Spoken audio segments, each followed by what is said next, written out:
নেশাময় আসক্তি লেখিকা বর্ণা শিকদার পর্ব ৩০। অয়ন আরও শক্ত করে মাহিকে আগলে নেয়, যেন বুকের ভেতর লুকিয়ে রাখবে ছোট্ট বোনটাকে। এক হাতে মাহির মাথা চেপে ধরে, অন্য হাতে তার পিঠে ধীরে ধীরে হাত বুলিয়ে দেয়। মাহি তখনও থামতে পারছে না, বড় বড় শ্বাস নিচ্ছে সে। কাঁদতে কাঁদতে গলার ভেতর কথাগুলো এসে দলা পাকিয়ে যাচ্ছে। ঠিক করে কিছু বলতে পারছে না, তার আঙুলগুলো শক্ত করে আঁকড়ে আছে অয়নের শার্ট। কিছুক্ষণ পর হঠাৎ করেই সে ভেঙে পড়া কণ্ঠে বলে ওঠে, ভাইয়া, ও ভাইয়া, আদিল ভাইয়াকে আমার নামে লিখে দাও না। আমি ওনাকে ছাড়া বাঁচতে পারবো না, দম বন্ধ লাগে, নিঃশ্বাস নিতেও কষ্ট হয়। উনি কেন বোঝে না? মাহির বেঁচে থাকার জন্য হলেও ওনাকেই লাগবে। উনি আমাকে কেন ভালোবাসে না? সারাদিন বেহায়ের মতো ঘুরি, তবুও আমার দিকে ফিরে তাকাই না। ভাইয়া, তুমি যদি ওনাকে আমার করে না দাও, আমি সত্যি সত্যি মরে যাব, আর কোনোদিন ফিরে পাবে না আমায়। মুহূর্তের মধ্যেই অয়নের বুক ধক করে ওঠে, মনে হলো যেন কেউ ভেতরটা মুঠো করে চেপে ধরেছে। সে তড়িঘড়ি করে ছোট বোনটাকে নিজের বুকের সঙ্গে আষ্টে পিষ্টে জড়িয়ে ধরে। আজ প্রথমবারের মতো অয়ন নিজেকে ভীষণ অসহায় মনে করছে। তার আদরের বোন, যে বোনকে সে চোখের মনের মতো আগলে রেখেছে সব সময়, সে আজ ভালোবাসা না পেয়ে নিজের জীবন শেষ করে দিতে যাচ্ছিল। ভাবতেই তার গা শিউরে ওঠে। কাঁপা কাঁপা কণ্ঠে সে বলল, বোন, এমন করে বলিস না, তোদের ভাই সহ্য করতে পারে না। এই কথা শুনতে মাহি ডুকরে কেঁদে ওঠে। বুক ভেঙে কান্না করতে করতে সে বলে, ভাইয়া, তুমি তো আমার সব চাওয়া পাওয়া, ইচ্ছে, স্বপ্ন পূরণ করো, তাহলে আদিল ভাইয়াকে আমার করে দাও না। জানো ভাইয়া, আদিল ভাই আমাকে বিন্দু পরিমাণও ভালোবাসে না, আমাকে শুধু কষ্ট দেয়, আমার দিকে তাকিয়েও দেখে না। কথা বলতে বলতে সে হাউমাউ করে কাঁদতে থাকে। আমি তার পায়ে ধরে ভিক্ষা চেয়েছি ভাইয়া, তবুও সে আমার হলো না। ও ভাইয়া, তুমি সারা জীবনের জন্য আদিল ভাইয়াকে আমার নামে লিখে দেবে। তাকে আমার করে পেলে আমি আর কিছু চাইবো না। সত্যি বলছি, জীবনে আর কোনো আবদার করব না। রুমে উপস্থিত সবাই নিঃশব্দে দাঁড়িয়ে আছে। সবার চোখে পানি চিকচিক করছে। শান্তা শেখের বুকটা যেন ভেঙে যাচ্ছে। তিনি কোনোদিন বুঝতেই পারেননি তার ছোট মেয়েটা এত বড় হয়ে গেছে, এত গভীরভাবে কাউকে ভালোবেসে ফেলেছে। এমনকি সেই ভালোবাসার জন্য নিজের জীবনটাও শেষ করে দিতে যাচ্ছিল। তিনি আর নিজেকে সামলাতে পারলেন না। দ্রুত এগিয়ে এসে মেয়েকে নিজের বুকে টেনে নিলেন। কাঁদতে কাঁদতে বললেন, মা, এমন কাজ কেন করতে গেলি? আজ তোর কিছু হয়ে গেলে আমি মা হয়ে কিভাবে সহ্য করতাম? একবারও আমাদের কথা ভাবলি না? মাহি মায়ের বুকে মুখ লুকিয়ে কাঁদতে কাঁদতে বলে, সরি মাম্মা, আমি সহ্য করতে পারিনি আদিল ভাইয়ার অ্যাভয়েড করে চলা। আমি তাকে অনেক ভালোবাসি, তাকে ছাড়া কিছুই ভাবতে পারি না, তবুও সে আমাকে দেখতে পারে না। তারপর আবার অয়নের দিকে তাকায়, চোখে ভেজা অনুনয়, ভাইয়া, ও ভাইয়া, তুমি কিছু বলো না কেন? তুমি কি তোমার ছোট্ট বোনের এই আবদারটুকু পূরণ করবে না? আমার শুধু তাকে চাই। তুমি আদিল ভাইয়াকে বলো আমাকে শুধু বিয়ে করে তার কাছে রেখে দিতে। আমাকে ভালোবাসতে হবে না, তিনি চাইলে আরেকটা বিয়েও করুক, তবু আমাকে দূরে ঠেলে দিও না। আমি শুধু তাকে চোখ ভরে দেখতে চাই। আহি আর মন দুজনেরই বুক ফেটে যাচ্ছে এই দৃশ্য দেখে। আর অয়ন, তার চোখ দুটো রক্তলাল হয়ে আছে। রাগে তার ভেতর যেন আগুন জ্বলছে, হাতের শিরাগুলো ফুলে উঠেছে। মনে হচ্ছে আর এক মুহূর্তেই হয়তো বিস্ফোরণ ঘটবে। মাহি হঠাৎ দৌড়ে গিয়ে আহিকে জড়িয়ে ধরল। তার চোখ লাল, মুখ ভেজা অশ্রুতে কাঁপা কাঁপা কণ্ঠে বলল, এই আহি, তুই বল না ভাইয়াকে। ভাইয়া বললেই আদিল ভাই আমাকে বিয়ে করবে। তুই চাস না আমি তোদের সাথে হাসি খুশিভাবে বেঁচে থাকি?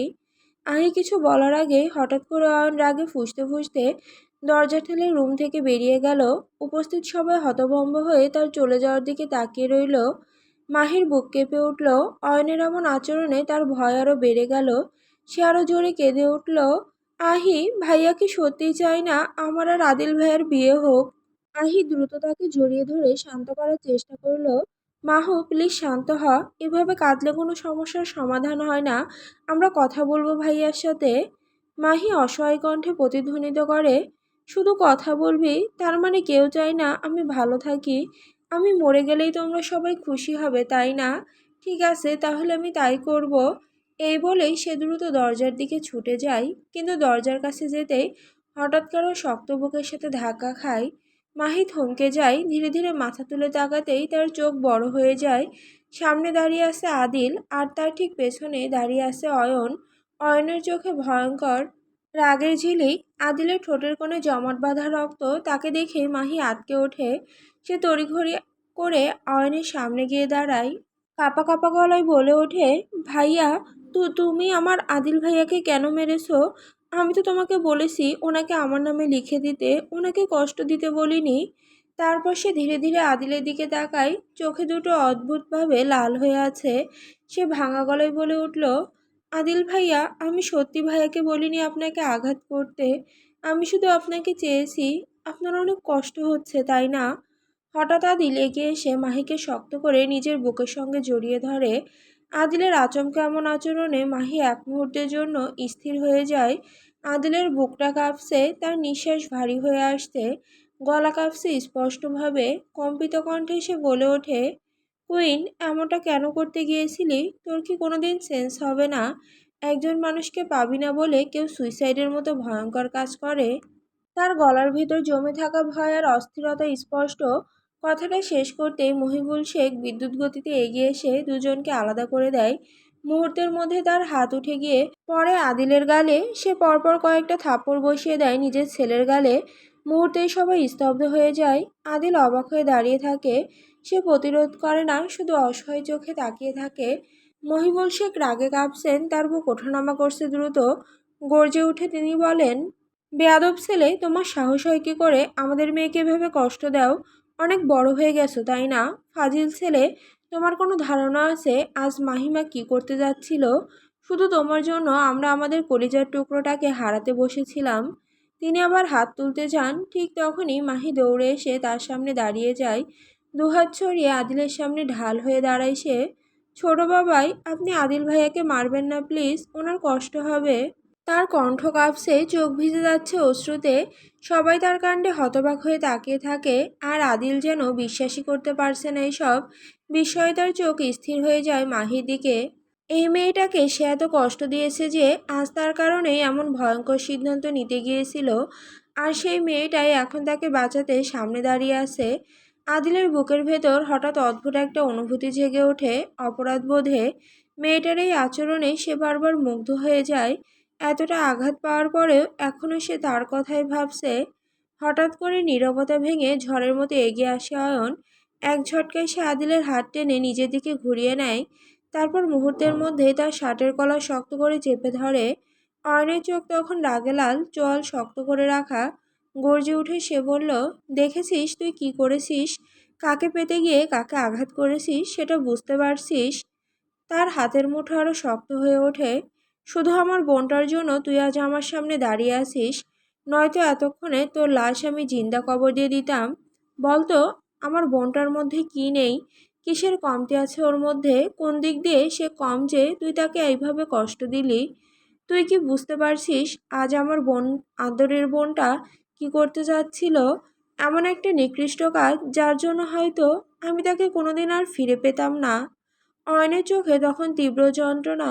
এদিকে আদিল মাথা নিচু করে দাঁড়িয়ে আছে, সে একবারও চোখ তুলে তাকাচ্ছে না, যেন প্রতিটি কথায় তাকে ভেতর থেকে ছিন্ন ভিন্ন করে দিচ্ছে। এই নীরবতা অয়নকে আরো ক্ষুব্ধ করে তোলে। সে আবারও ঝাঁকে ওঠে আদিলকে, কথা বলছিস না কেন? আজ যদি আমার বোনটার কিছু হয়ে যেত তাহলে ফিরিয়ে দিতে পারতি আমার বুকে। আমি ভাই হয়ে কিভাবে বোনের লাশ কাঁধে তুলতাম বলতো? সাথে সাথে আদিলের বুকটা যেন স্যাঁত করে উঠল। বুকের ভেতর অদ্ভুত এক যন্ত্রণা ছড়িয়ে পড়ল মুহূর্তেই। অয়ন! অয়ন দমে না, বরং তীক্ষ্ণ দৃষ্টিতে তাকিয়ে রইল তার দিকে।